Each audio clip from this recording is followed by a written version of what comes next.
बिस्मिल्लाहिर्रहमानिर्रहीम। अस्सलाम वालेकुम। सियालकोट में अरबपति लोग थे, 7 लोग अपनी जान से गए।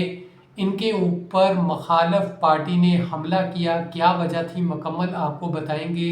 इन लोगों के अंदर एक पुलिस कांस्टेबल था, इसके अलावा एक पीर व मुर्शिद थे इन लोगों के, और ये 7 लोग थे जो कि जा रहे थे।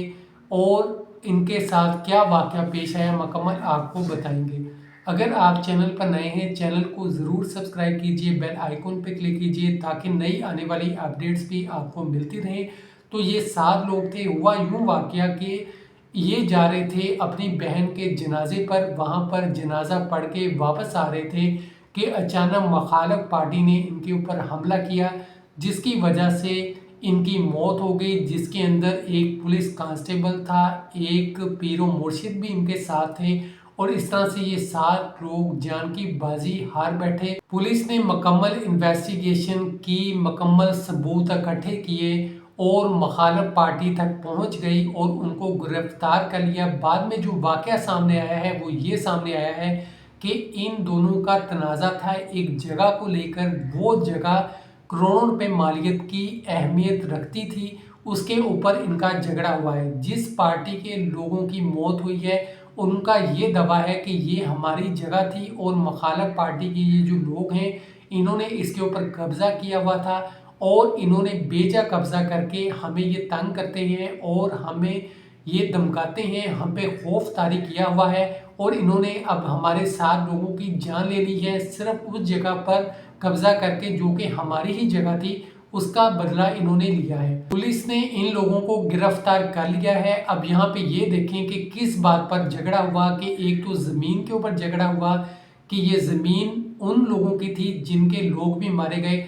और मौका कैसा था, ये 7 लोग जा रहे थे अपनी बहन के जनाजे पर, वहाँ पे पढ़ के वापस आते हैं तो इनके साथ ये वाक़या पेश आता है, जिसका ये मतलब है कि जो दूसरी पार्टी के लोग थे वो मुंतज़िर थे, हर चीज़ का जायज़ा ले रहे थे और रायकी कर रहे थे कब ये लोग वहाँ से निकले और वापस जा रहे थे, कब इन्होंने नमाज जनाजा पढ़ा, सारी चीज़ों पे नज़र रख रहे थे। उसके बाद उन्होंने मौका देखा कि जैसे ये वापस जा रहे हैं तो इनके ऊपर फायरिंग कर दी और इनकी जान चले गई। इसी तरह दुश्मनियां बढ़ती हैं। अब एक ख़ानदान के 7 लोग मारे गए हैं। इसी तरह से कोई अंदर से गुस्सा खा जाता है और अपनी जान का ज़रूर बदला लेता है कि हमारी जानें ज़ाया हुई हैं, हमारे ख़ानदान के लोग इस दुनिया से चले गए हैं, तो हमने बदला लेना है। लाहौर के अंदर भी इसी तरह से ये वाक़या हो रहा है।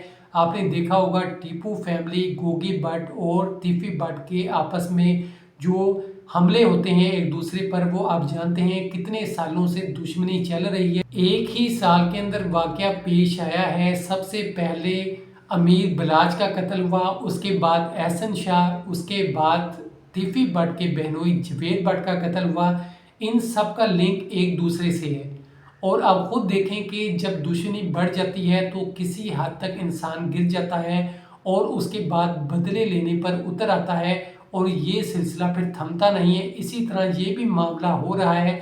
जो ये सियालकोट से फैमिली जा रही थी, ये भी अरबपति फैमिली है। दूसरी फैमिली के बारे में भी बताया जाता है, वो भी काफ़ी स्ट्रॉन्ग पार्टी है, और इस मसले का हल आपस में बैठ के होना चाहिए, ना कि एक दूसरे पर फायरिंग करके, कत्लो गारत करके।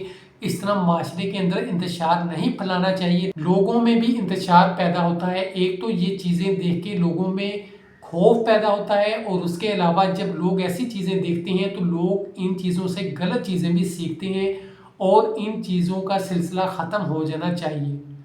वीडियो अगर आपने देखी हो, मैंने एक शेयर की थी जिसके अंदर मैंने बताया था कि टीपू बलाच फैमिली के साथ भी ऐसे ही हो रहा है। साला साल ये दुश्मनी चल रही है। मैंने बड़ी डिटेल से आपके साथ सारी बातें शेयर की थी, और ये भी कहा था कि बहुत से लोग हैं जो सुलह करवाने की कोशिश कर रहे हैं, और हमारी यही उम्मीद है कि सुलह हो जाए, मज़ीद ये काम ना हो। तो मज़ीद नई वीडियो के साथ हाजिर होऊंगा। अल्लाह पाक हम सब की हिफाजत फरमाए। आमीन। खुदा हाफिज़।